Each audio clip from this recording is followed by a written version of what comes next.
Daniel, just as a competitor, as somebody who's spent his life, and this has been your life's work, UFC, MMA, mixed martial arts, in the climate in which we're in, what do you feel about 15,000 fans in the house tomorrow night for a gigantic UFC pay-per-view? Zubin, the thing is, these fighters, and I really was trying to gauge the temperature of the fighters, right? Because those are the ones that are going to really benefit or be hurt by the crowd being back. Is it was universal, man. Everybody's so pumped up about fighting in front of people, the energy that the crowd brings. So many of these athletes have now had to fight inside of the Apex where it feels like sparring. They look forward to getting out there and performing in front of people. And I think that the energy in this place is going to be electric. Now, the VyStar Arena in Jacksonville may have never hosted a UFC title fight, but because they allowed the UFC to come last year for UFC 249, not only do they get a title fight, they get 3 title fights. The place sold out in minutes. It's going to be fantastic, man. I cannot wait to sit next to that octagon and call the fights with John Anik and Joe Rogan and just build off all this excitement that we're going to feel in this arena. You're so right when you talk about the atmosphere, right? Because even watching some of the fights during the pandemic, and it's in an empty building, it's obviously that the fighters are still, once you're in the moment, you still have that intensity, the energy, but there is something about having the crowd react to every move and every punch that just seems to, not only as you're watching, energize you, and I'm sure as an announcer probably energize you, but you would know this too, as a fighter it has to energize you. And we saw what happened last summer.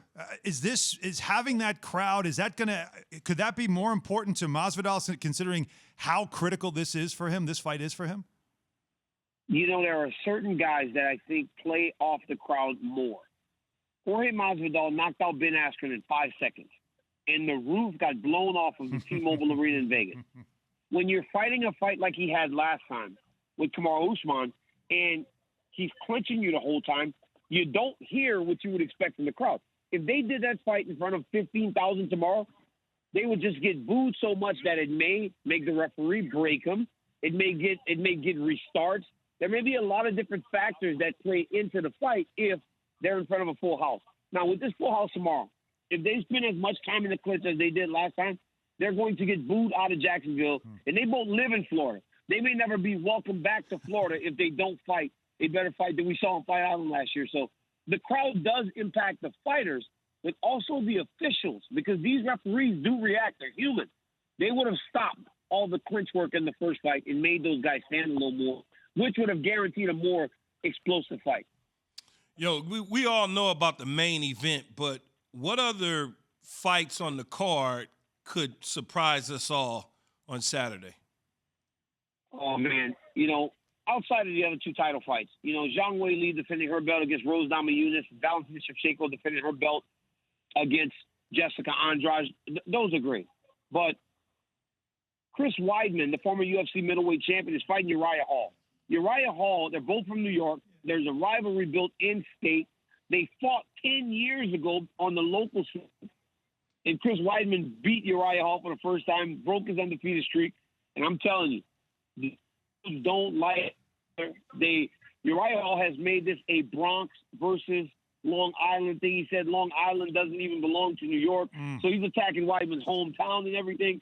This fight has everything on it to make for just an explosive fight between these two. See, I take that personal. Wiseman's from Long Island, so am I, and I take that very personal. So I'm right behind Chris on this one. Stop it. It's not. We'll get. I got into a bar fight in Tuscaloosa about this one time, so I am not afraid to fight you on this. Hey, Danny, I want to ask you something that we were joking around about on the show earlier, and it has to do with uniform numbers, right? Because Keyshawn wore 19, and that was unique, and in the NFL, they're actually going to open it up and let guys pick certain numbers that they want instead of position numbers.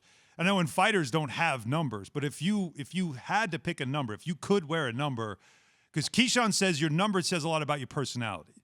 So what number would you have chosen if they said a fighter's got to wear a number on a jersey or shorts or something? You agree. I agree with Keyshawn completely. When I played football all through high school stuff, I always wore number 9. And now my son wears number 9 because I think it fits. For me, it was about the early part of my career, our football high school career, I was a lineman. So the ability to wear a single-digit number meant something to me. So just being able to change it up and choose, it's good. Now, I understand that some people relate numbers to position, so it makes it a little bit difficult. I saw what Tom Brady said. But I just think that freeness is a good thing, you know, and I think that NFL and people in charge put a lot of thought into this in order to make this decision. But it says a lot about you, man, and I would probably still wear the same one that spoke to me as a 17-year-old kid down in Louisiana. Thanks for watching ESPN on YouTube. For live streaming sports and premium content, subscribe to ESPN Plus right now.